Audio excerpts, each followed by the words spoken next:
Dr. Lake, we're going to talk a little dirty here. Okay, wow. Oh, jeez. How do you evaluate your stool, and why is that important? A healthy stool should sink. It should be a nice brown color, and it should be kind of like a longer snake in consistency. Right. So if it's not that... Are there any kind of supplements or any products that you take specific to gut health? I'll give you an example. Like a lot of people do a different type of probiotics. Most probiotics, they don't get as far as they need to in your gut. They don't really make it past your stomach typically. And then also they're not usually enough live activated cultures to actually have a really positive impact. Today we have Dr. Austin Lake. Hey, Doc. All right. Dang, man, I was not expecting this. Dr. Austin Lake is a functional medicine expert and founder of Theophilus Health. He believes true health isn't about quick fixes. It's about understanding the body, restoring balance, and living with purpose. About 80% of your immune system is housed in your gut. And so if you start having gut dysfunction, you're more likely to have illnesses and sicknesses. But if you constantly bring in these foods that are damaging to your gut while you're trying to heal, and if you don't detox, you're just not gonna be able to get out the stuff that you're bringing in that's toxic to your system. What is that true threat to humanity? We're not making enough babies. Our infertility rates are skyrocketing, and also people are having culturally a crisis, like they don't even want to have kids. That's the greatest threat to humanity, in my opinion. What are some non-negotiables on a daily basis that you do for gut health? Big one is try to eat like in a calm environment, chewing your food like 20, 30 times per bite,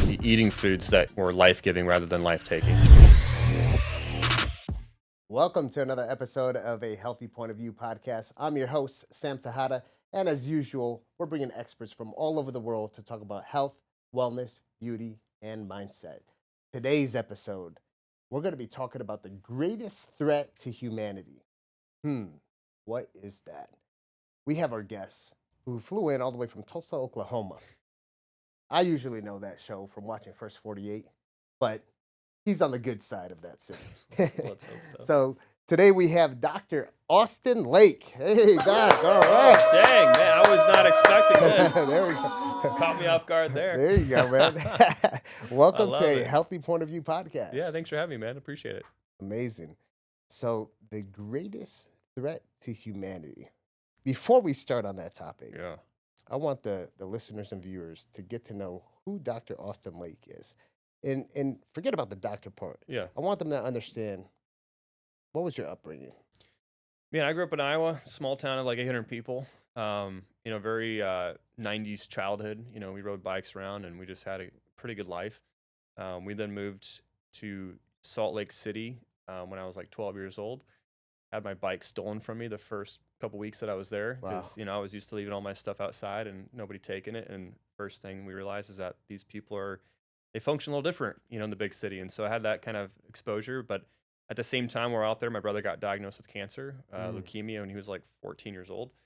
I was about 12. And it kind of shook our whole family. At that time, we didn't fully realize kind of what was going on, why God had kind of brought us to that moment. But thankfully, without us realizing it, the doctor that actually took care of my brother was like the top specialist in this type of leukemia for children in like the nation. And so we didn't fully know why we were moving from Iowa to Utah at that point, but it became more clear that God kind of had his provisional plan in place, and that he had this guy ready to take care of my brother. And so that was kind of the initial send off into my interest in the health field, about 12, 13 years old, and kind of made me grow up a little bit. So I think that was kind of the big kickoff. But through all that, my mom, she had a bunch of health issues. She had an autoimmune condition from a lot of different stressors and lifestyle factors that were contributing to her problems. A lot of it was, just, I think, lack of knowledge on some things. Other things were just survival mode, kind of being in that state all the time, just having to kind of keep things afloat as a mom. Dad ended up having a few heart attacks when he was in his 40s. Again, just a lot of stress. He was working 80, 90-hour weeks, just trying to pay the bills because of all things that we were going through. And so I was just really exposed to a lot of the negative side effects of what poor health can do to your family. And it really just kind of, at the time, I didn't think much about it. I was just kind of surviving with the family. And so I ended up having my own chronic health problems and chronic fatigue, chronic pain, had a bunch of stomach ulcers, H. pylori, back pain all the time. Just a lot of these things that a young 20-something-year-old kid shouldn't be having at that point in life. And, again, just thought this is the cross I had to bear, right? And this is just what it is to live in this world, and you just have to deal with it without realizing that there are things that you can actually do to fix these things, and you don't have to be suffering all the time. Like there are things you can do to kind of fix your health and improve your life. So Right. that kind of kicked me off in that whole healthcare journey. Did you dabble in traditional, like the allopathic medicine with your health conditions that you had? Yo, yeah. I mean, I went to yeah, I had a bunch of antibiotics. You know, they put me on a bunch of stuff and had a bunch of ibuprofen that was given to me, and it created actually more stomach issues and stomach ulcers and chronic pain. Believe it or not, nobody actually figured that out except for me as I think I was like 22 years old.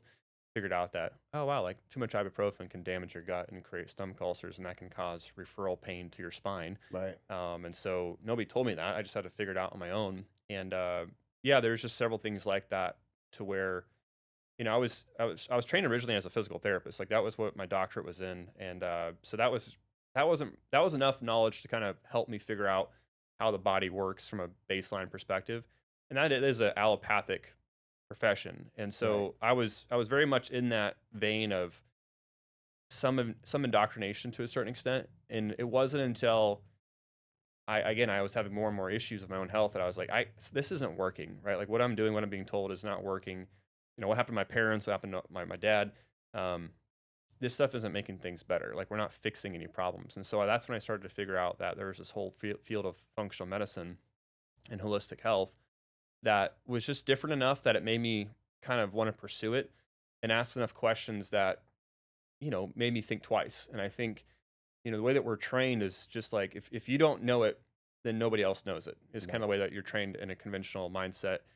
And I think it's really just a pride and arrogance kind of thing that you have when you're thinking about health problems. And so I had to break a lot of that for myself and for you know, just the way I operated. And it started with me. And from that point of view, like it really um, it forced me to change my mindset on this whole topic. And so I spent another 3 years studying functional medicine after that, getting my doctorate, and that's kind of what's led me to where I am now. So it seems like that was the tipping point for you to switch from the traditional conventional medicine to Yeah. functional medicine. What was there like a particular video or book or someone in the functional medicine space that you got exposed to and that you were like, this is the route that I need to go? I mean, it was a collection of people. I mean, the first guy was Dr. Richard Morse, who I don't even. He's not even something I tend to follow now. I still think he has some interesting perspectives, but it was pretty radical from what I had been told, and it was so radical that it just made me again. It made me ask these questions like, well, what what is wrong about what I know, and like maybe there's some areas that I could improve upon. But Dr. Richard Morse is one guy, and then obviously there's people like Dr. Mark Hyman, who has been kind of a pioneer of the functional medicine movement for the last 30-35 years. And then from there, it's just been kind of sprinklings of other people. But I think those two are the primary guys that got me looking into it.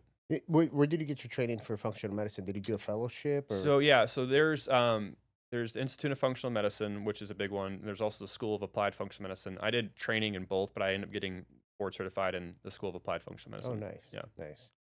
Yeah, a lot of people um, they don't understand that there is actual formal training in right. functional medicine, and there's other platforms that do fellowships like the Yeah, American Academy of Anti-Aging Medicine. right. There's the AMMG, IFM, all of these other ones. Mm-hmm. So now, when you started taking that training, it's almost like you had to kind of like rewire your thought process, right? Oh yeah, every minute, all the time. It's like I still have to rewire my thought process sometimes. Like I think until you like actually put it to work on yourself and you see the fruit of your labor, um, you just aren't fully convinced of it, right? Because it just seems like, well, like why are so many people suffering if they don't have to, Right. right? That was like the question I had to face is like, well, if we have like all this cancer research and all these top professionals in the world and they can't fix these people and like this is just the result of living in this world, like this is what we're left with, and you have people come over here saying that they can fix it and they can reverse diabetes and they can reverse autoimmune disorders and you can get your life back, and yet there's so many people saying that that's not possible and you just have to take these pills. You really have to have some solid evidence to like to go counter what you've been told, Right. especially as mainstream society tells you. And so for me, I just had to put it to work on myself. When I started seeing it to work, I was like, wow, like that does work, and like I do feel better. And this has been here for 10 years, and now it's gone. It's just kind of like my faith. It's like when you are exposed to something that's so radically different from what you're used to, and it's like a shocking difference. It just makes you ask these questions like, well, what else am I missing? You know, and so Yeah. like it was kind of I think the reason so many people that are in functional medicine or in holistic health space are so passionate is because it is similar like your testimony of your salvation. It's like it's so life-giving that you just want to tell people about it. And so that's what's gotten me into this whole industry. It's just because like I know it can change lives and I've seen it happen thousands of times. Like why would I not keep talking about it? I agree. Yeah. I agree with that. So what was it? Part of your treatments that you did with yourself in your healing process.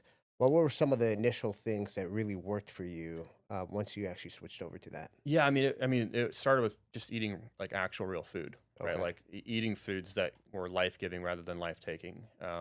You know, and it wasn't that complicated because when I was in college, I would eat like cans of Hormel chili for like my meal, right? Like, and I would eat these protein bars that were basically candy bars and a thing of Gatorade. Like that was like my meal, right? Oh wow. And Yeah. so it wasn't too hard to go from that to then getting married and have my wife be like, no, this is a home cooked meal and like this is actually real food to then being like, oh, like turns out I have this genetic condition, you know, MTHFR, a genetic variant here that doesn't help me to detoxify very well, and I don't make energy very well. So if I take a B complex, it's methylated, I feel tremendously better. Or hey, you've had a long-standing history of antibiotics. Maybe you should look at fixing your gut and actually healing your gut, and going and addressing leaky gut, which is essentially what I had. And then next thing you know, you're having less inflammation, your joints hurt less, and you have more energy without really taking any caffeine or stimulants or anything like that. And it just like little things like that you start doing, you start seeing the fruit of that. And again, it's pretty convincing when you start to feel that. Yeah. So you touched up on the gut, and I want to stick there for a second Sure. because the gut is such a powerful system in your body that needs to be Yeah. focused on. They call it the first brain, right? Right. Because the connection of the gut and brain access. So let's talk to the listeners and viewers a bit of the importance of when you had your gut issues, Hmm. how that helped, the trickle effect of how that helped, fix a lot of other things that were going on. Yeah. I mean, the first thing that came to my mind when you're talking about or asking that question was, just addiction. Addiction is something that a lot of people deal with, and it stems oftentimes from this sounds weird, but like an unhealthy gut. When you start having issues with this gut brain connection you're referring to, the enteric nervous system is that nervous system that connects those two. A lot of people that have issues with their gut also have issues with dopamine. They also have issues with serotonin and Mm. then sleep and melatonin. And so you start having this like pleasure seeking desires for more dopamine, and you start having issues with just finding peace and rest in your own psyche. I think a lot of people that are having gut issues often have a high propensity for anxiety and depression just because the gut is speaking directly to the mind. And there's also like a leaky brain, kind of similar mechanism that can happen. Like your membrane can become more permeable to these things that shouldn't be there. So you're more likely to have issues with like long-term Alzheimer's and dementia and brain fog and anxiety, depression. And also just your immune system. I mean, about 80% of your immune system is housed in your gut. And so if you start having that gut dysfunction, you're more likely to have illnesses and sicknesses and all those other kind of things. So it is really such a critical part of healing that you have to kind of get after. And again, it's not overly complicated. It's like if you eat real foods, identify which foods kind of trigger your specific immune system. Do it like an elimination diet to kind of figure out what foods trigger you. Unfortunately, food sensitivity tests aren't maybe that accurate enough to rely on. So you really do need to do like an elimination diet. Kind of start with the core foods that like nightshades, grains, dairy. Some legumes can be issues for some people, and you walk through that. Eggs is another big one I forgot. You walk through that, you start to figure out like, hey, I feel better. I'm having some progress here, and then you can kind of one by one add them back in to see how you're doing, and how your body responds. But while you're doing that, you can also take like L-glutamine and zinc and zinc carnosine, like all these things that help your gut start to heal faster. But if you constantly bring in these foods that are damaging to your gut, or taking a bunch of ibuprofen or aspirin, the things that could damage your gut while you're trying to heal, your gut can heal within 3 to 5 days. But if you're constantly bombarding it with toxins and things that are disrupting the healing, it just takes a long time. So I always say it's like if you broke your wrist and your doctor says wear a cast, and you're like, okay, I'm going to wear a cast like half the week, and the other half I'm going to go play basketball and do push-ups and pull-ups and whatever else. And then 2 months go by and you're like, my wrist hasn't healed. Like, well, yeah, of course not. Like, you didn't follow the Right. protocol.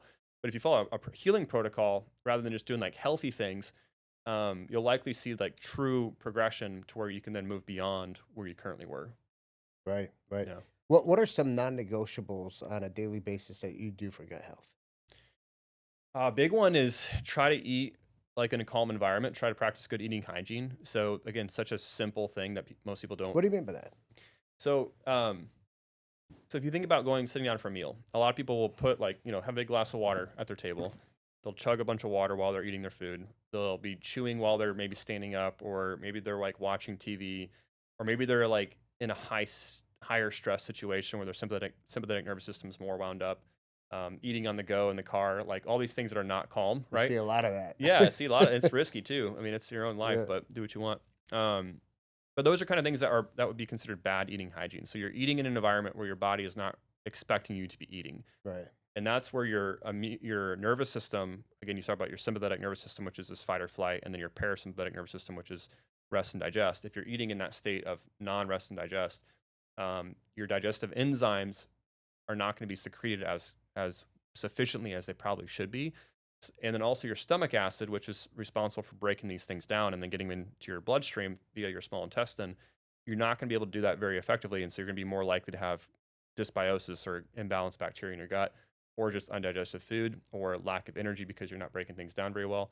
And so eating in a calm environment, chewing your food like 20, 30 times per bite, putting your fork down, not drinking a bunch of water during your meal, like all those are considered eating hygiene principles that a lot of people don't follow. So I try to follow that as well as I can. But that's a big one for me. Otherwise, just eating foods that are, that I know are not good for me. Like I want to make sure that, like, I don't do well with hybridized wheat. Like nobody really does well with hybridized wheat. It's a modified gluten protein that our bodies aren't all that used to. Our immune systems respond negatively to that.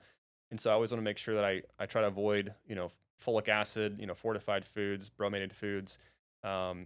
Usually if you're thinking about, so the reason that carnivore is so popular, in my opinion, is that they're cutting out a lot of these foods that are sprayed in glyphosate, and they're also cutting out all these grains that are sprayed in glyphosate and also, fortified. And so when you cut those things out, it really helps your immune system not be so irritated, right? Oh yeah, yeah. It reduces inflammation too. Yeah. Tremendously. Yeah. Yeah. Are there any kind of supplements or any products that you take specific to gut health? Like I'll give you an example. Like a lot of people do apple cider vinegar. Yeah. Or they'll do different type of probiotics like kombucha or sauerkraut. So anything like that? Yeah. I mean, I'll do. I'm not a huge fan. I don't. Most probiotics don't get as far as they need to in your gut. Like they don't really make it past your stomach typically. And then also they're not usually enough live activated cultures to actually have a really positive impact. There are some out there that can be helpful. Most of the time you need to prep the terrain to allow the soil to then be producing good microbes, right? And so I try to focus on that. And that's where, again, if you eat good foods that aren't damaging your gut, and then eating foods that are also going to be naturally promoting good beneficial bacteria, and then having good eating hygiene, that's where I tend to land. Unless somebody has like a stool test and they have a confirmation of they're low in something specifically, then I don't always push probiotics too much. Kombucha, a lot of kombucha that people are buying off the shelves, again, doesn't have the live activated cultures that they would expect to get unless they're making it themselves at home and it's fresh. Same with sauerkraut. Like it depends on what your gut is having issues with. If it's having issues with fermentation, or if it has issues with like SIBO, which is small intestinal bacterial overgrowth, then it's not always a good idea to be giving a bunch of fermented foods to people. So for me, those are things that I kind of take on a week by week basis to kind of see where I'm at and kind of evaluate where my stools are and kind of how I'm feeling. If I'm having bloating, if I'm having any indigestion, anything like that, then I'll kind of evaluate for myself like what I think I should be doing. So it's very like dynamic in how I go about it. Yeah. And it's even for myself, it's not a one size fits all. I think the big thing for me is ensuring that, regular bowel movements, digesting food well, and then that, I do a parasite cleanse every so often to make sure we're addressing that, because that's a big one for people. That's becoming a lot more popular, the whole As it parasite. should. Yeah. And man, I tell you, I've seen some stuff on social media. Yeah. They look like borderline little aliens. Yeah, they're crazy. They're crazy. A lot of things you see online are like digestive waste products. They're not necessarily like a big worm. They're usually like the intestinal sludge on the inside of your intestinal wall. So like ropeworms and things like that. But a lot of people have parasites, don't even know it, because undercooked food or and water sanitation issues or just the soil or having pets in your beds or pets in your house, like all those things can increase your likelihood of parasites. So most people have parasites, and parasites aren't necessarily the main problem. It's more about, again, the balance of some parasites versus too many, because parasites do help in, with like heavy metals and things like that. You don't necessarily want to have no parasites. I don't know if that's the right thing to say or not, but it's not about having a sterile, no parasitic environment. It's more about having a balance to that with good bacteria, and then also ensuring that you do an occasional parasite cleanse, and also Right. ensuring if you do have heavy metals, make sure you're detoxing those out so that parasites aren't feeding off them as much as they Yeah, could. yeah, and it's like people that are always like, "Oh, we gotta have something that gets rid of all bacteria." Like, Right. no, you still need Yeah. some No, you need bacteria. all of it. You Yeah. need You just need a balance of it. that keeps you healthy, keeps your immune system strong. So, Dr. Lake, we're gonna talk a little dirty here, Okay. right? Wow. Okay. Let me get ready for this. So, Oh, jeez. you just said that you have to evaluate your stool, Mm-hmm. right? So I know a lot of people don't want to talk about stool, Yeah. but hey, this is a healthy point of view. So we're going to talk a little Right. dirty, and we're going to talk about stool. How do you evaluate your stool, and why is that important? Well, if you want to look up, you can go to the Bristol stool chart. It's just a picture of different, like how your poop looks.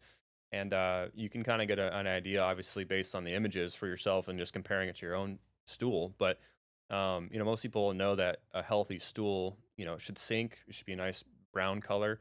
And it should be kind of like a longer snake in consistency, right? So if it's not that, occasionally having a little bit of running loose stools or maybe occasional constipation, like it's fine. It doesn't mean you have like a disease or anything, but it is a telling picture of kind of where you are on the health spectrum. So if you're having consistent issues with loose stools, my first thing is like you got to figure out what foods are triggering Mm, that. Like right. usually it's probably going to be dairy for a lot of people, or if you're having a lot of nightshades like tomatoes or potatoes, things like that. So sometimes can trigger your immune system in that way.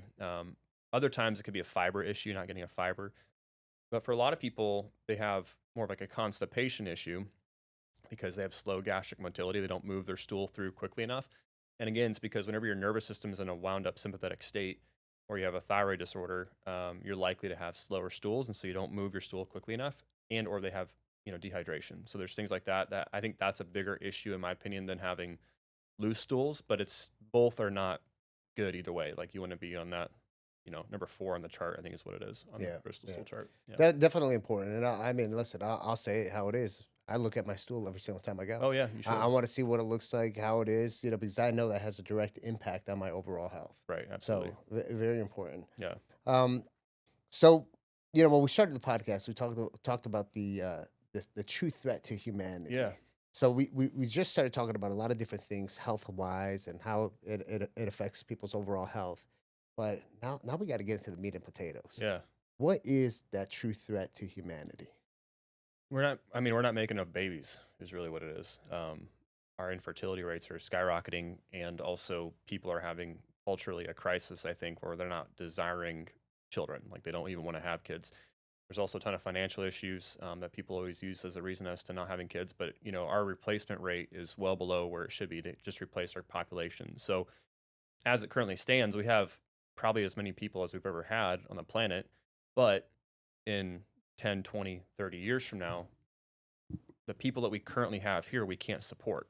Mm, Right. And so as you and I get older and the generation coming up behind us after us is supposed to take care of us and support us and drive the cars and work at the restaurants and do all the things, we're having less and less people to actually do those things. So now the whole population is at risk, right? wow. And so that's the greatest threat to humanity, in my opinion, beyond the fact of not to mention like more of like a spiritual side of things, but from like a true practical like implication for where we're at as a society. I think that's the greatest threat. And the unfortunate thing is just about 90% of the women that are of childbearing age, they want to have children, but they're not able to find a partner that can provide for them, or that views things the same way as them, and they're not synchronized, right? Like there's a lack of synchronization here that's happening with the younger generation. And then there's just I think culturally we're encouraging this like dual income, or what is it, dual income with no kids mentality, the dinks mentality of just like live for yourself, and it's all about me, and just like live for the moment. grow my career, all those things that can be good sometimes. But I think our society has overemphasized that.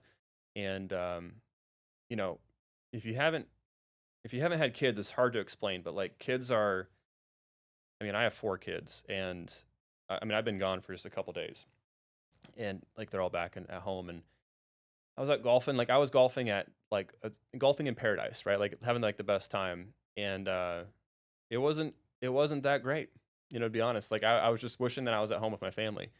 And it kind of just hit me pretty hard. I was just realizing like the value of a family, like having a wife and having a household that is glorifying to God, and like having children that you're investing in for the future, and that are also like going to be investing in you when you get older. Yeah. There's just nothing compares to that, and I think it's just hard to explain to people when they haven't gone through it, just the importance of family and people in general. I think that's really what makes life. And I was reading before I came in here, just in Ecclesiastes, and King Solomon, like the wisest and most wealthiest person ever, who had it all, and he's just saying that everything's meaningless under the sun.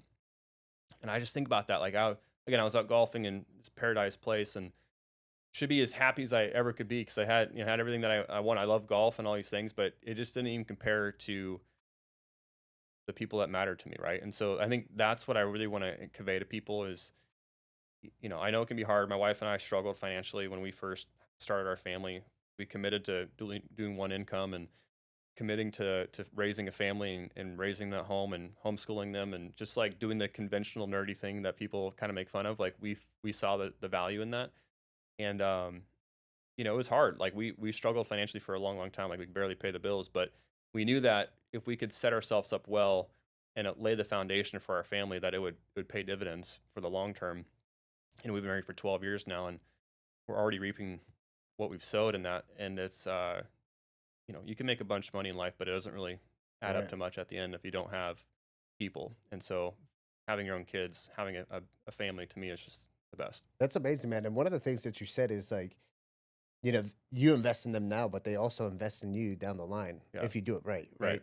right? And a lot of people forget that. And I'll tell you, 12 years being out on the road in the fire department, we would get called out to these nursing homes, Mhm.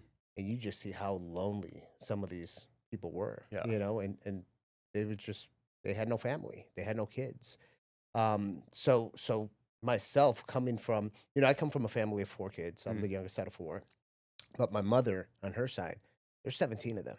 Wow. And man, I tell you, when my grandmother was on her deathbed, she was very well taken care of, because she had all her kids that loved on her, and she Sure. took very good care of all of them. They all went to college, that we're talking about in Dominican Republic, this is a family that was raised in a third world country. Sure. So, to get your kids, all your kids, 17 kids, to go to college and get educated, become architects, engineers, doctors, etc.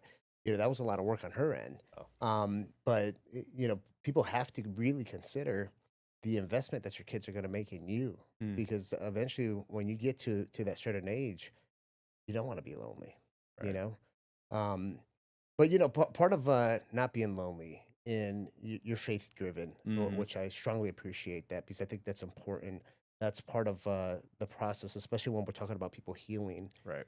You know, if you don't have faith, I can assure you that you're going to feel lonely regardless who else is around you, Sure. right? That is a gap that always has to be fulfilled, because God lives within us. Right. So I want you to talk about the importance of having some kind of spiritual belief, and being, the health also has to be faith driven, Sure. right? I mean, it specifically says in the Bible, your body's the temple of God. Mm-hmm. And I always tell people, like, there's a lot of different sins that you do, but there's one sin that you do within your body.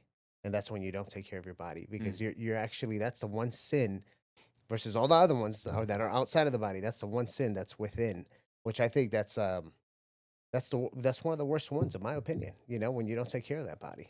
Well, yeah, and it's the interesting thing about 1 Corinthians 6:9, I think is what it is, that you're referencing. It's that that our bodies are not our own, right? Like that this body that we're even referring to, this temple, is not even mine, Right. right? And so it's simply a vessel, again, that God has given us, and He's given us the Spirit that lives within it.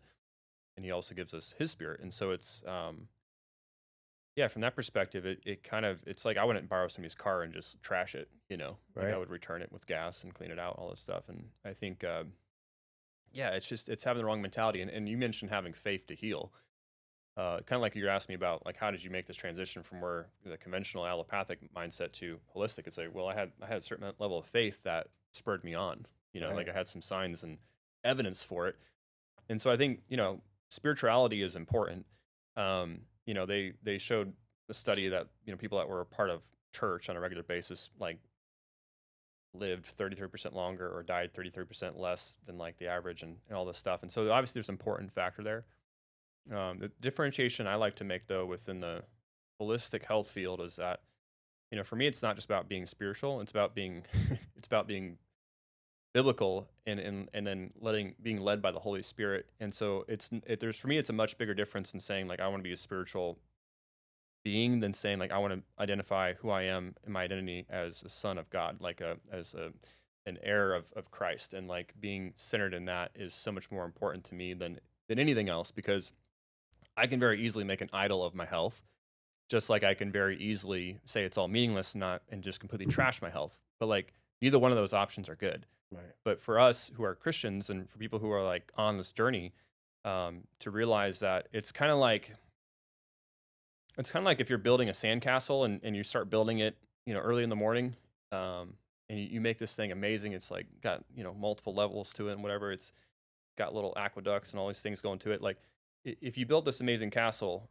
and then at the end of the day it gets washed away, like building it wasn't a waste, but like that's essentially what happens in our life. Like we wake up, we're born, we build something throughout the whole course of our life, and at the end of that day, the end of our life, it all gets washed away, but it's not meaningless, and the word meaningless, I think in Ecclesiastes, the root of that word is more like it's like a vapor, like it's something that you can like kind of like see in the wind, but you can't like grasp it, right? And so it's not that it has no meaning to it, it's just that we can't fully comprehend kind of what our life is. Right. And so I think that we don't know what happens on the other side of when we do die, but I do know that I would rather live for that, knowing that if while I'm here doing these things in my life, that if they have eternal value, that it's not meaningless, right? Right. And so I think taking care of your temple allows you to fulfill what God has, the mission that He's placed in your life, and that allows you to do that more effectively.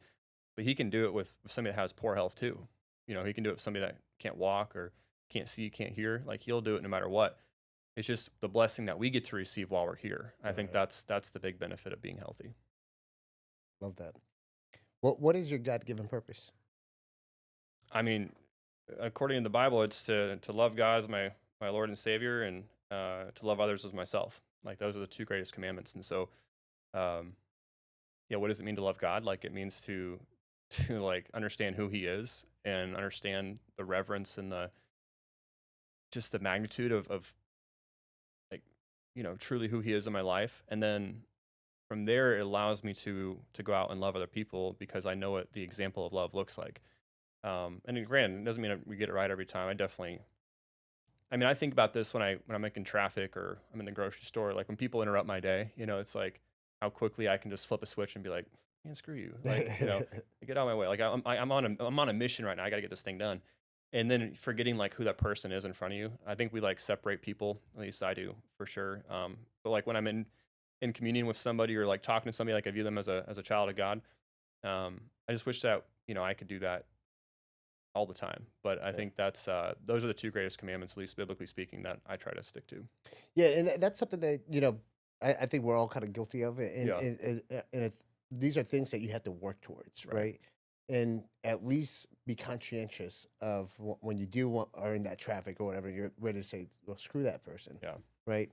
That's where kind of that light bulb turns on. It's like, no, hold on, let me take a step back because Right. that's not the route that I should be going. Mm. Because ultimately, most of us know when we're going to do something bad or that we're doing something that's not right. Right. We're making that decision to continue to do it, knowing that it's wrong. Yeah. So it's really where we have to just kind of like be dialed in and really understand, like, okay, you know what? Let me make sure I do it the right way. Yeah. So, but good. that's important to bring it up. So I want to talk about going back to the topic about infertility and talking about also, the importance of actually creating, Mm, right? Creating life. And one of the things that we're experiencing a lot in today's world is this huge uptick in infertility. yeah, And I can tell you, people around my age have experienced a lot of that. I mean, IVF is just out the roof right now. yeah, I mean, talk about a business to be in. These people are making a heck of a lot of money off of people's infertility. yeah, But you're not just seeing the infertility with women, which I know you have a hyper focus on women, but yeah, you're seeing a lot of infertility with men yeah. as well. What do you think is causing this with the young generation? Well, I mean, it's yeah, I mean, yeah, women always get blamed for the infertility issues, but yeah, men play an almost equal role in that. I think there's a lot of things, right? Like it's just kind of hard to know where to begin. Like I think besides the obvious ones of like the food, lack of activity, lack of exposure outside, lack of just like doing doing stuff, like chopping wood and carrying wood and doing all these things that just require you to like use your body to survive. We don't have to do really anymore. It's like you can go work out to kind of replace what we were doing 50, 60 years ago naturally or 100 years ago naturally, just because we had to survive. Like those things are not required anymore. So I think those are the obvious ones. Our vaccine schedule has ramped up in my generation, our generation. When I was a kid, it was like 8, 12 vaccines is what we would get, and now it's like 78. Wow. And so again, if anyone's like, well, you don't know, you can't say that for sure. It's like, well, yeah, I can't say it with absolute certainty that that's what's causing it, but I can pretty confidently say that it's definitely not helping it. Like when you can see that these vaccines are triggering immune system responses by design, and then using different chemical, excuse me, I gotta take some water here. You're injecting different chemicals that aren't natural to the body that are then making detoxification worse, or causing more inflammation, or causing other deficiencies of other key micronutrients. you if you understand how hormones are produced, you can very quickly see that if you're blocking a pathway that would produce something like testosterone, and then prioritizing a different hormone, you're not going to be as fertile just because of that pathway being blocked. And that's what happens to a lot of women, is that they are inducing, because of the high stress and chronic toxic load that they're exposed to, whether it's vaccines or food or makeup or air fresheners or candles or whatever. Like there's a whole host of different endocrine disrupting chemicals that we're constantly exposed to. And if you don't detox, because maybe you have MTHFR, which is what I explained before, where you don't methylate very well, which is about 60% of the females have that problem, you're just not going to be able to get out the stuff that you're bringing in that's toxic to your system. And for females specifically, maybe they're taking on more work than they can handle. Maybe they're preparing or taking care of their home and working a job and running the kids to practice and all these things. You're just you're inducing a stress response that literally creates more of this like male characteristics. Like you're having more testosterone, you're having more of these androgens, you're having more of these metabolic issues that then contribute to things like PCOS, to where now you can't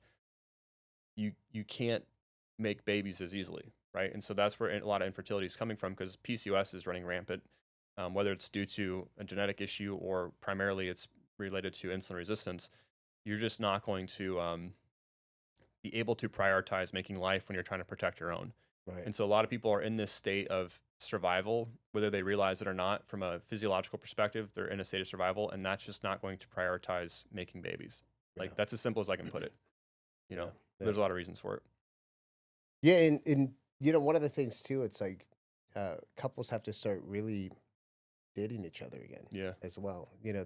People are so stuck on their phones and separated. They're living this very busy life. Mm. Everything's like in the immediate moment. It's like now, now, now, now. I remember growing up, and you probably remember this too. It's like when cell phones weren't around, it's like people would actually enjoy themselves. Oh Like yeah. we'd go outside and play, Yeah. right? My parents, they were business owners, and after a certain time, you couldn't get a hold of them unless you were calling the actual house phone, Right. which house wouldn't phones were answer. kind of respected in a Right. certain way. It's like you're not just going to call someone after a certain time of the Right. day. So I feel like people have to kind of go back to that mentality and start enjoying life and bring that intimacy back and connecting with each other. You know? Yeah, I think life is very simple. When it really comes down to it, Yeah. like I think health is very simple. Honestly, like people don't like me hear me say that, but and it's not to minimize what people are going through, but it's kind of understanding why and how they got where they are, because it happens to all of us. Like we're so exposed to convenience and exposed to quick, cheap dopamine hits. By design, it's designed to trap us. It's designed Yeah. to make us a slave to it. And I think the simple life is the good life. Like I was thinking about this today again when I was golfing. I was just like, man, I just, you think you want all these things in life, and then when you finally have it, you're just like, is this it? Like, is this all it can give me? And the reality is, yeah, like if you can put a roof over your kid's head and your family's head, you can feed them, you can spend time with them, you can like enjoy their company, and then like in my opinion do that while you're telling people about your creator and how he changed your life. um, that's really all life is about. Like everything else is it's meaningless, Yeah. you know. Yeah. But I think health comes with that. Like I think health follows the practice of the simple life. And then again, it's not that you have to start a commune, which I'm definitely all for. I've told my friends like I want to start a commune because I think it is a good way of doing it to where you're not isolating like a pagan, but you are still like separating yourself from the rat race a little bit, and then bringing the people around with you that you value and love the most. And again, if you can do it, it makes for a really good life. Yeah. Yeah. Love that. So one of the things that I've heard you say before, specifically to like medical providers, going from conventional and then it's looking at more of a medical provider like yourself, the difference. You talk about learning to listen and not just prescribe, right? Yeah. Um, why is that important as a medical practitioner like yourself? I mean, again, for myself, when I learned to listen, it became so abundantly clear what my clients or patients needed to do. Like it became obvious to me what the problem was. Um, if you just ask, like, what, or they write down, like, what they're having issues with as far as symptoms, like, if I see joint pain, fatigue, brain fog, thinning hair, low energy, uh, whatever, like, it could be a million different things. But if I ask, well, like, what does your day look like? What challenges do you face? Like, what does your bedtime routine look like? What do you eat for breakfast? What don't you eat for lunch? What kind of activity do you do? And they start telling me these things, and I'm like, oh, well, these are the obvious things that we need to fix first. And then it makes it much easier for them to be empowered to know that, like, hey, I do have to face the reality that there are things that I know that I'm doing that are wrong, but I'm doing them anyway. Right. And like, why is that? Like, why am I not taking care of this body that God's given me? Like, why? Like, I don't need to have a PhD or a doctorate in anything to be able to know that like I'm not doing things that I know I can be doing. And so I always when I first talk with a client, first thing I ask them is, or first thing I say is, there's two reasons in my opinion why we don't get healthy. One is there's an ignorance problem, like there's things that we don't know that can harm us. And again, God says in Hosea 4 chapter 6 that my people are destroyed for a lack of knowledge. So like not knowing certain things can kill you. If some kid didn't know that he can't drink gasoline, like it would kill him, right? And so Right. he has like there's things that you have to know. And then the other thing is iniquities, and iniquities are things that we do knowing that they're not good for us, and we do them anyway. And so like I think that's a spiritual issue. Really, it's like it's not valuing your temple. And so I always want to make sure I kind of understand that. And if I can listen to their story and figure out what true challenges they're facing each day, their plan of care becomes super easy because it's like these are the obvious things that you need to do, and that these half these things are wrong, and these other things you don't know so much are maybe wrong or not. But I'm going to help to show you and kind of create that plan for you. And that's why I think it's so important Yeah. to listen. A lot of people are always looking for that easy route. Oh Right? yeah, They want that magic pill. They want the GLP-1 drug injection. yeah, or the weight Right. loss surgery or Right. whatever. Yeah, Or like the weight loss surgery. But you're right. Health is it's actually pretty simple. There's certain things you just got to stay away from. yeah, And one of the things that, and you can comment on this, but like when I was getting interviewed, when I launched my book and I was getting interviewed on the news all the time, like one of the things they would always ask is like, well, a lot of the things you guys do in functional medicine, it's expensive. A yeah, lot of people can't afford it. And the way I would respond back is like, actually, the most important things are not expensive, Yeah. right? Move your body, sleep, Right. nutrition, understand the things to say no to. Right. Forget about the things just understand what to say no to, Right. right? So what can you comment when it comes to like people saying, "Hey, all this stuff is too expensive"? Yeah, I don't know. First of all, the thing I'll say is it's very expensive to be unhealthy, Yeah, you know? Um, I agree. and so I think a lot of it just comes back to having a plan and prioritizing what matters. Um, I think we don't have enough foresight to think long term. And so we're always responding and reacting. Right. Whereas if you work with somebody, which maybe that is an investment, or if you are going to say to yourself, like, hey, if I can't afford to work with somebody, I'm going to commit my time to this instead of watching Netflix or be on my phone. I'm going to commit some time to learning this and understanding where my ignorance lies. So I can then create a plan that will help me to create new habits, new patterns that will then help me to ward off and fight the iniquities things that I mentioned before, of like doing things that I know aren't good for me and doing them anyway. I think you just have to kind of either you got to invest your time or you got to invest your money. But either way, you got to make an investment for yourself, and it's well worth it. But yeah, the free stuff. I mean, it's like you got to breathe clean air. So like, it depends on where you live. If you're living in an apartment in the city, it might be harder to get cleaner air. So like getting a home health or a home air filter or something like that may be a good investment. That's a couple $100, which I know it's not nothing to some people, but it's still be a worthwhile investment. Drinking clean water, Right. making sure you're not drinking tap water. Even water from your your refrigerator filter is often not good, and they don't usually meet quality standards in those filters. And so getting like a Berkey or reverse osmosis filtration system like under your sink again can cost money, but well worth it. Once you make the purchase of a couple $100, it'll last you for a long time, and at least you're drinking clean water. Having a consistent sleep schedule, not very sexy, but super helpful. Probably the most important thing I can think about that would help reset your health is having good circadian rhythm, which means that you're going to bed at a consistent time, having good sleep hygiene principles or practices, not being on your phone, not eating too soon before bed, maybe taking like magnesium before bed, like magnesium glycinate, about an hour before you sleep.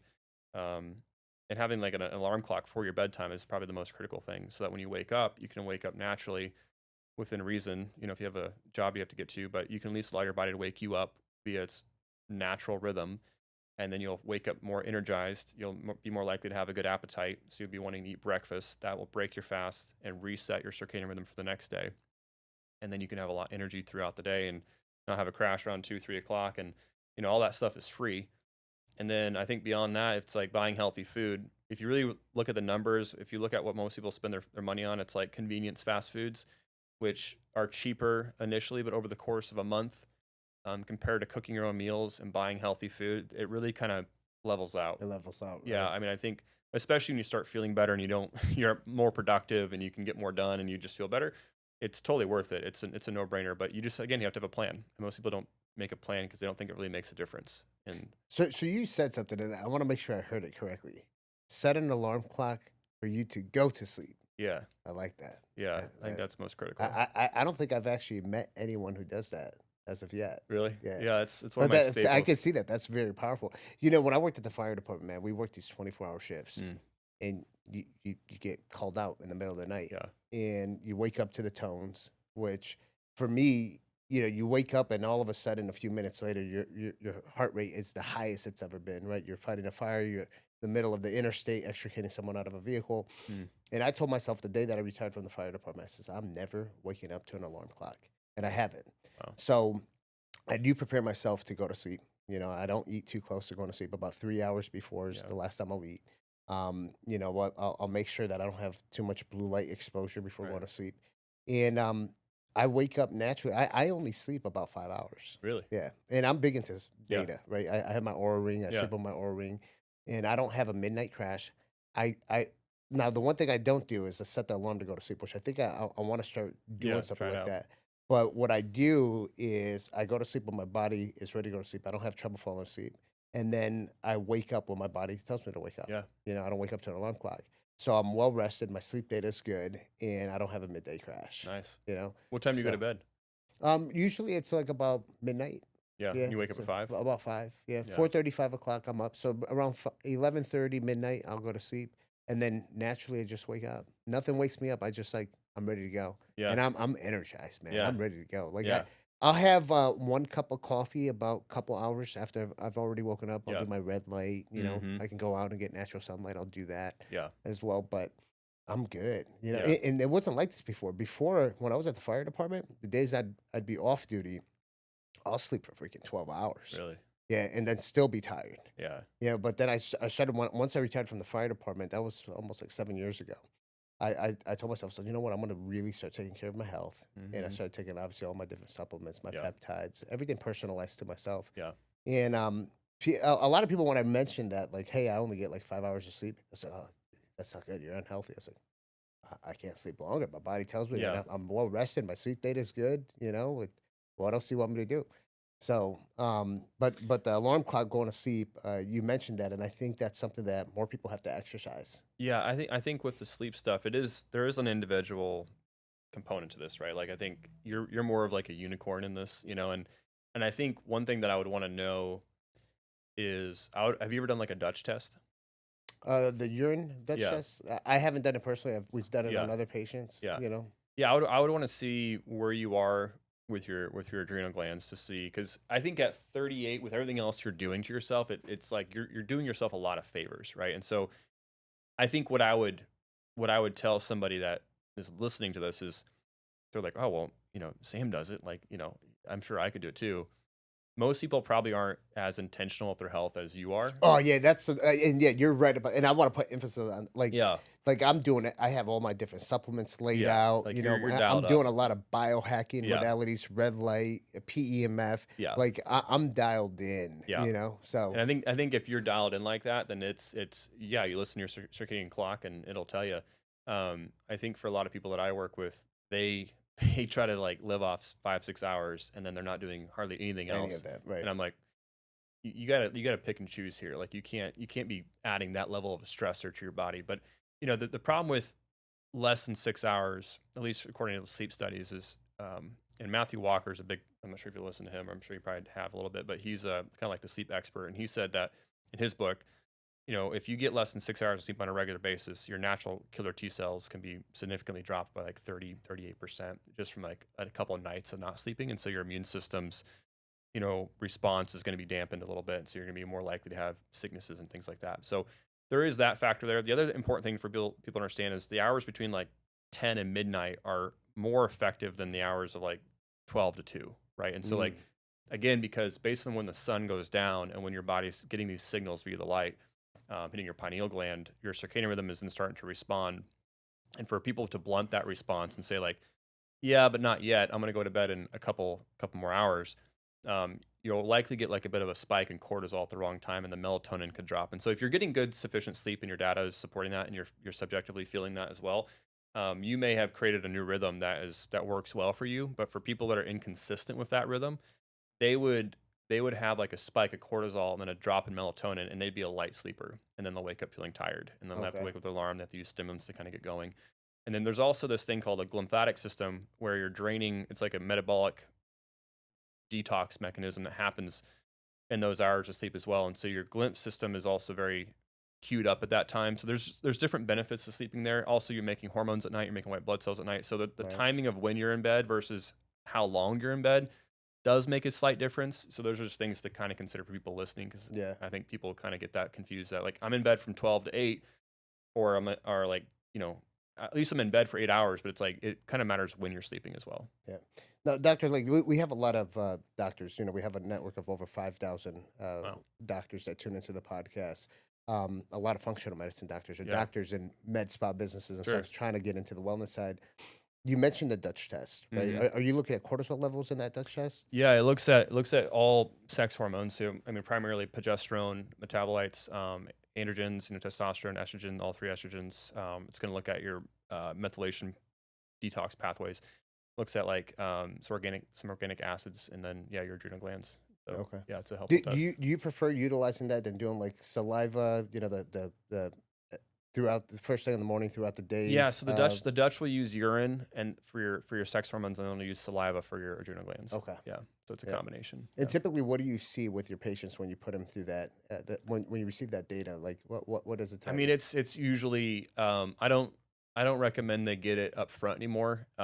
Depending on subjectively what they're telling me, I'm just like, hey, like we can kind of assume that these aren't going to be great, right? Right, And right. so I like to do them if we're ever going to have a client do them would be, like 3 to 4 months into the process of Okay. working with them and kind of Yeah. making sure they've gone through the full gamut of what we would have them do. So we like to make sure their diets queued up, circadian rhythms queued up, their basic foundational supplements are dialed in, omega 3s, B vitamins, magnesium, vitamin D, those essential ones. And then from there, we then get them on a detox protocol to open their detox pathways to make Right. sure that they're prepared to detox from other things like parasites or heavy metals or mold or whatever we feel is necessary for them to kind of go through. And then once we've gone through that, that's when I start to look at them metabolically and say, hey, how do you want to optimize from here long term? And that's when we start to focus on maybe the Dutch test or things like that as Okay. a long term strategy. Yeah. Yeah. And I liked it. I like the fact that you're using that because you'll start seeing a lot of these doctors that get into the wellness industry. In what they're doing, they do these basic blood panels, right? Mhm. And you know, going based off of the cortisol levels Yeah. on a blood draw that you did Yeah, maybe at it's 5 o'clock in inaccurate. the Yeah. afternoon, you're not going to really get the information that you need when it comes to adrenal fatigue or Right. whatever. Yeah. So Yeah, it's definitely a big and for me, again, I think that that's one of the issues I have with functional medicine is that we make a lot. And again, I think testing is amazing, but getting back to the practicality for the everyday person, it's like, well, I don't only have so much money I can spend. Where should I put my money? For me, it's like I would way rather us put our emphasis on healthy food and some foundational supplements, maybe getting on initial detox stuff before we ever go and like if you had basic labs from your primary care doctor, look at a CBC, CMP, or whatever, like we'll start to see the writing on the wall pretty quick. Like we right, know things like your liver's not detoxing well, you have a thyroid issue, your lipids are all out of whack, like your blood sugar's out of whack, your minerals are out of whack. Like all those things are like that's good information, right? And it's pretty inexpensive. Uh, Especially if you're going like and paying for it cash on your own, like you can get some pretty inexpensive tests. But then once they've done that stuff, and then we've kind of figured out like, hey, now where are you at with your health? Doing like a total toxin test through Vibrant Labs or something like that can be useful just to kind of get an idea of where they are with their markers with heavy metals and mold and all that stuff. And I think that's where I like to do testing if we're going to do it at all. But I made a big switch about 4 years ago. We would test every person right off the bat. And I just kind of found that I was doing the same things, whether I had the testing information or not. It's like, well, we're going to get you on this diet. We're going to get you in the circadian rhythm. We're going to detox you in this, yeah, open these basic pathways. And then we'll start getting in the other fun stuff. But I think for a lot of people, they always want the test up front. And it's like, again, you know what those foundational things are that you need to change. Let's start focusing on those things yeah. first. You have to do it anyways, Right. Yeah, so start might doing as it. well just Yeah, do it. let's do it. So Doc, to go back on, you work with a lot of women, Yeah. right? And I want you to talk about one of your most powerful women transformation stories. Hmm. So the women that are listening can understand some of the things that you've been able to witness and be part of as well. I mean, I kind of like have these in the categories of types of women that I've seen transformations with. And so there's been a lot of infertility that we've been able to be a part of, and that like reversal of that where women were not able to get pregnant who got pregnant. A lot of women who were on birth control for years who just had terrible menstrual cycle issues that no longer did after a few months. A lot of women that had type 2 diabetes that got reversed within the a couple months. Even I had this woman I'm working with right now. I think she's in her 70s, and 7 years old, people kind of write you off a little bit, and she's like, no, I'm here committed to like want to fix these things, and she's been on tons of insulin for so long. Her A1C was like at 8 when we started, and even just a couple months in, she's like almost off her insulin altogether. Her A1C is now like 6.4. And she's lost like 40 pounds, and and she's got her life back as Wow. a grandma who was 70, kind of got written off, like pretty cool. And that's just more of a recent story. But I think all in all, it's women that come to the program who are just tired. They just don't feel themselves anymore. They just can't take care of their kids as well as they want to. They get short and angry, and they can't. They're just not being the mom and the wife that they want to be, the friend that they Yeah. want to be. And they know that they used to be this person just 10 years ago or so, and now they don't even know who they are when they look in the mirror. And it's not a lack of effort with our clients. Like they always try really hard. Like they're doing all the things, they're cutting calories, they're working out, they're taking a basic multivitamin, they're trying to like do what they think is right. But then, they don't get anywhere by doing it. and then they start feeling worse, and they start gaining more weight, and they start having more menstrual cycle issues and more infertility.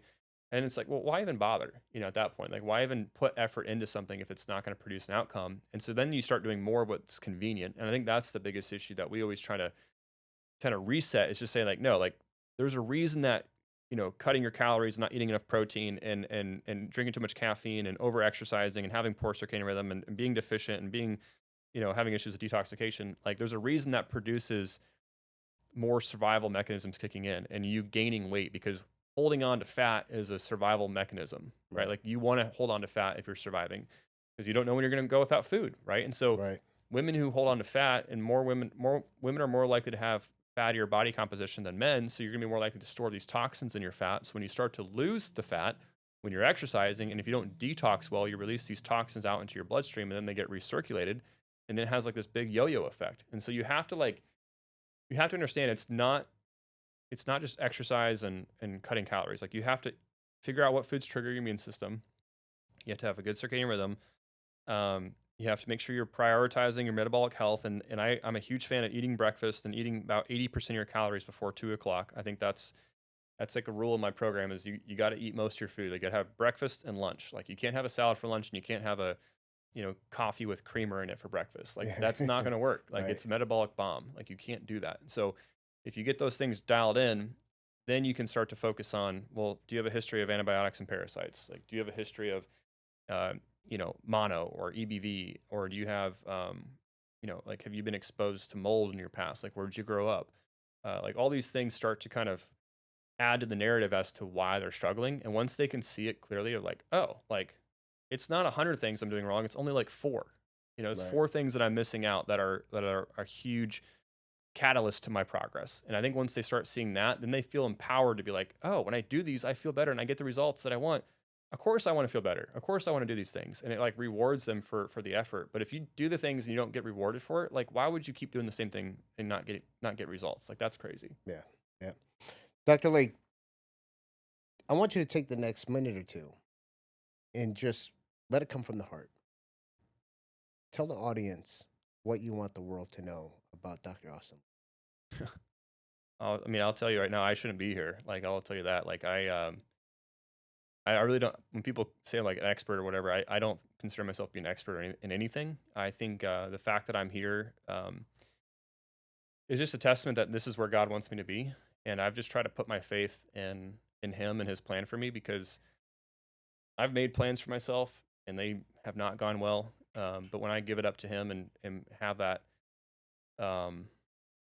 conviction that like he wants good things for me, and that he's a good father, and that he's not just like this ruler in heaven, like just spiting me for doing wrong. Like, he actually has, like, he is grace, he is mercy.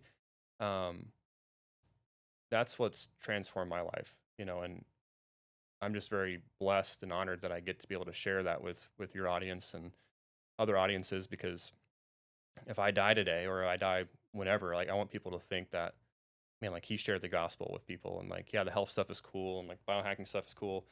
But like, he believed, he had a conviction enough and an authenticity enough to like just share his story. And yeah, it's all about Jesus, man. Like, that's really all it's about. I love that. Yeah. Amazing. Yeah. Amen. All right, we're gonna have a little fun here. Okay. So I'm gonna name a biohacker.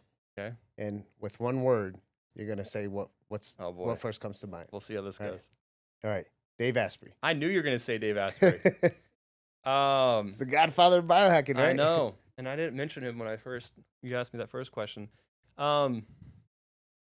This is Dave. I don't know if he even knows who I am, but I would say Dave is conflicted. Okay. Gary Brecka. Gary, I love Gary. I love Dave too. I would say Gary, passionate. Okay. Andrew Huberman. Solid. I would say he's solid. Brian Johnson. I would say idolatrous. That's a big one. But yeah, I would say idolatry is the word that comes to mind. Interesting. Ben Greenfield. Ben, man, again, I've met Ben once. I saw him at another event.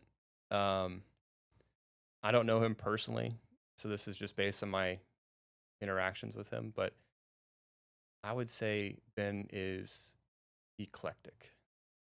Now, you know he's faith-driven. He Yeah. lost a lot of followers because of that. I do, and that's why I want to hang out with him. Yeah, But yeah. like, it just hasn't really happened. He hasn't. You got to pursue me a little bit, Ben. Yeah. Mark Hyman. I would say Mark. I would say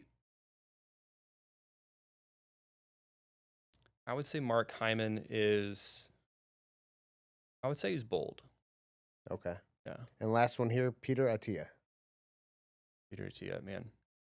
Yeah, I don't even know if I can call him a biohacker. I mean, he kind of is. He's Mr. Science. Yeah, I mean that's what's great about Yeah. Peter Attia is like he's got enough of a conventional thread in him that like it's so thick that I think he tries to peel off from it, but he always kind of comes back to it. So I think I'll just say he's honest, like, to himself about what he believes, and Awesome. I appreciate that about him.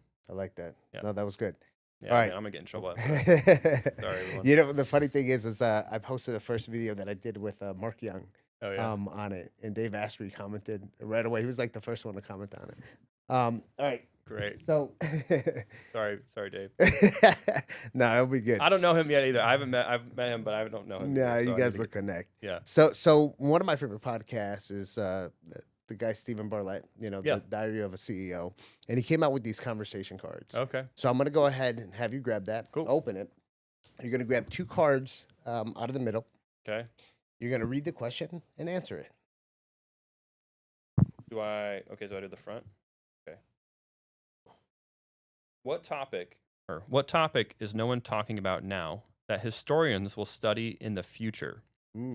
That's for me to answer? Yeah. Oh man.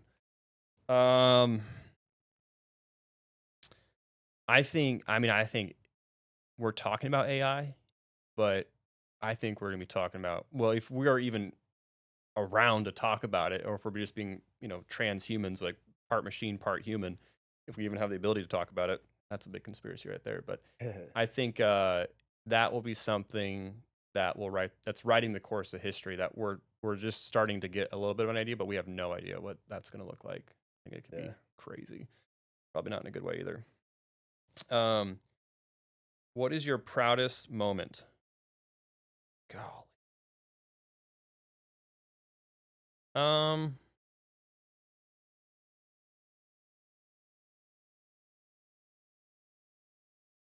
Probably, I don't know, like probably being a dad, like just in general. Why is that? I mean, it's just like your kids are the only ones in life, in your life, that you want to do better than yourself.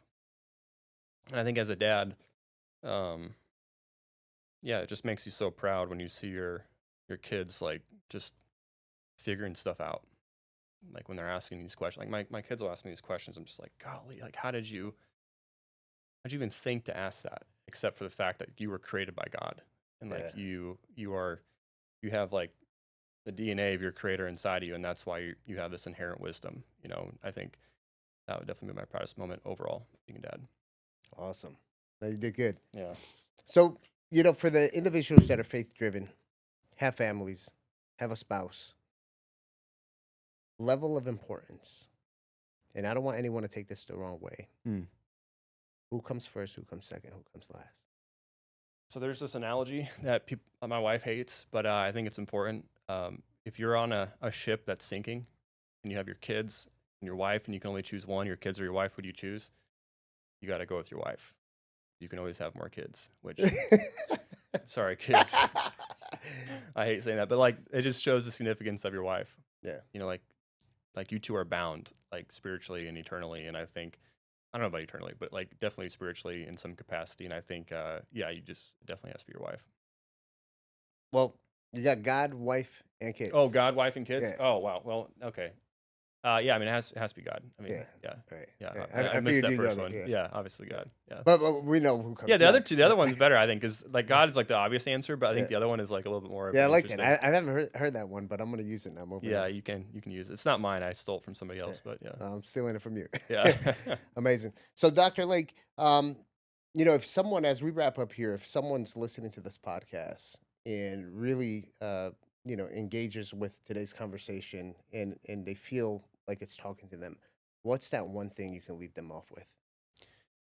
Yeah, I mean, if you I think the pursuit of truth is why we're all here. Like we're always trying to figure out the why behind everything, which is great. I think for me, it getting back to my faith, it's I want God to reveal Himself to me. Like I want Him to prove to me that He is who He says He is, or who the Bible says He is. So when I was in school, I was in school for like 10+ years in higher ed. I was always getting told that like God isn't real and that like this all happened by chance, and like we're always trying to like figure out like science and God never mix. But as somebody who's trained in all these things and like trained in the scientific method, I wanted God to like show me who He was, right? And so I prayed, I had enough faith to like say, God, like if you're real, show me your, prove it to me. And so I would just tell people like if you don't have that faith in God already, just ask Him to like show up, like Right. ask Him to prove it, and like he'll show you in a very convincing way that is without a shadow of doubt from Him. And I just want to make sure that you always want to make sure that it aligns with Scripture, though. Like it needs to align back with what the Bible is saying, because a lot of people get into this stuff like ayahuasca and these things that are opening yourself up to these other spiritual beings. That I think maybe that's a different topic for a different day, but you got to make sure it's from God and it's from the Scripture and it aligns well. It's like that's what I would say. Yeah.